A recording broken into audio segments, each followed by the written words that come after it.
Hey everybody, welcome to this semi-custom rifle build overview.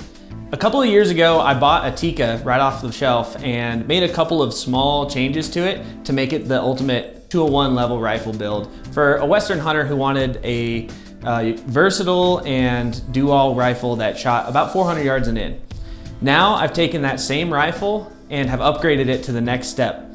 And today I'm going to go over all of the pieces that I'm adding to it to basically take it to the next level. I wanted a really lightweight mountain rifle that is shooter friendly, recoil friendly, and super accurate. So from here, we're gonna take you through a breakdown of each of the different pieces that's gonna make up this shooter friendly, really nice semi-custom Tikka build. The first step of the Tikka build was sending it off to get a new barrel put on by Hell's Canyon Armory. Hell's Canyon Armory makes these barrels in-house to be extra rigid and dissipate heat because they use less resin than other carbon barrel companies. And it's only 20 inches long. So this 6.5 PRC is gonna be running a 20-inch long barrel with a suppressor on the end or a brake. So it's gonna be a pretty short, compact weapon. The other thing I had Mike do is Cerakote the action, Cerakote all the other pieces of the metal of the gun, and flute the bolt, as well as add a really nice bolt knob here. This thing is oversized, it's overbuilt, and it's gonna be really easy to grab in order to run the action in a short notice. So this thing is gonna be sweet. Lastly, we dropped it in this Pure Precision altitude stock.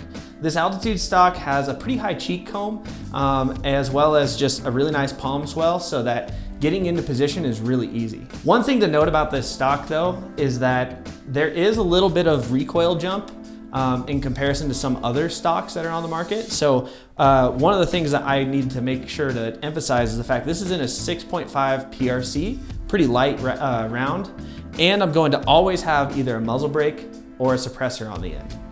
If I'm shooting it, I will always have my suppressor here on the end, but obviously if I loan it to a client or friends, then I'll have to keep the suppressor myself and put the brake on. Next, let's talk about the caliber selection. Why'd you go with the 6.5 PRC?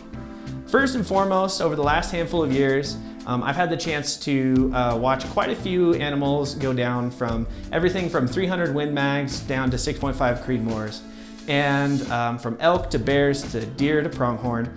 And they've all had pretty much the same success rates, whether they were shooting the 300s or the 6.5s. And because I like to guide a bit and share this rifle with my friends and family, I wanted a more easily shootable rifle, so which is why I went with the 6.5 round. Importantly, the PRC is a little bit faster than its brother, like the Creedmoor. So you're gonna get a little bit better terminal performance, and you're gonna get a little bit better speed. So those little bit longer medium range distances are gonna be really effective still, even on big gear game like elk and bears and big bodied mule deer. So the 6.5 PRC in the different bullets I'm gonna be looking at is probably gonna be a really good 500 yard and in gun. Lastly, I wanted to talk a little bit about pieces of the rifle, including the suppressor and the brake. This is a 4-port brake from Hell's Canyon Armory, a new one that they just come out with. And it's got the self-timing nut here at the bottom. So when we screw this thing on, it is definitely gonna do the trick. 6.5 PRC is not a particularly harsh round to shoot, but when you put a big old brake on the end like this, it really is gonna make it, it's gonna make it hardly recoil at all. This is gonna be great for when I loan it out, but for the most of the time, I'm gonna be using my Banished Backcountry Silencer Central suppressor. This is only 5.5 inch can, and when you account for the threads, the overall barrel length is hardly longer than the stock 24 inch barrel that came on the Tikka. I've shot this with my 300 short mag, and it really does the trick already, bringing it into safe decibel range for your hearing, and it reduces recoil pretty darn good. Again, we're talking about a 6.5 PRC here, and so a small suppressor is going to bring it down even further into the safe hearing range.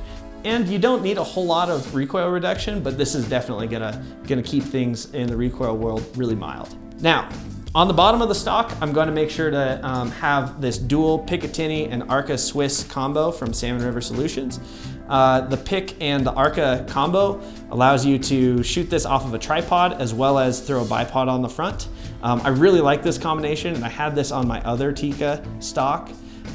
Basically, when you're shooting in a cross canyon situation, or you're shooting out in the sagebrush hunting pronghorn or mule deer, That Arca Swiss plate is really helpful to getting your barrel and your gun steady, but above like sagebrush or other sorts of obstructions that would make a prone shot impossible. So that's gonna be a really important piece. Lastly, shooting off a bipod is always the preferred method. I've got a Magpul bipod here with a Picatinny rail attachment, hence the pick rail on the Arca plate, pick plate combo. And this thing has a pretty good length of travel. It goes up and down as much as you need for most prone shots. If you need to go much higher than the 11 inches that it provides here, you might as well hop on your tripod. So I'm really happy with this and how it's performed over the years, and so we're just gonna keep running it. In my opinion, one of the most important parts of this rifle build is gonna be the scope we put on the top. I'm going with the Maven RS1.2. This rifle scope is a 2.5 to 15 power first focal plane scope. I've got it in the MOA version, but you could also do it in mils. It's got eliminated reticle, it's got a parallax adjustment, you've got capped windage and a dial-up turret on the top. And I know that these rifle scopes in particular have an improved light dispersion glass, so they're gonna be great in low light situations. It's only 26 ounces, so you get a huge range of usability out of a relatively lightweight scope, and it doesn't make your rifle top heavy. So I'm really excited to run this, and it's gonna allow me to reach out and shoot at basically every ethical distance that I'm gonna be using this weapon for. So there's not much else I'm gonna need out of a scope other than what this RS1.2 is gonna provide.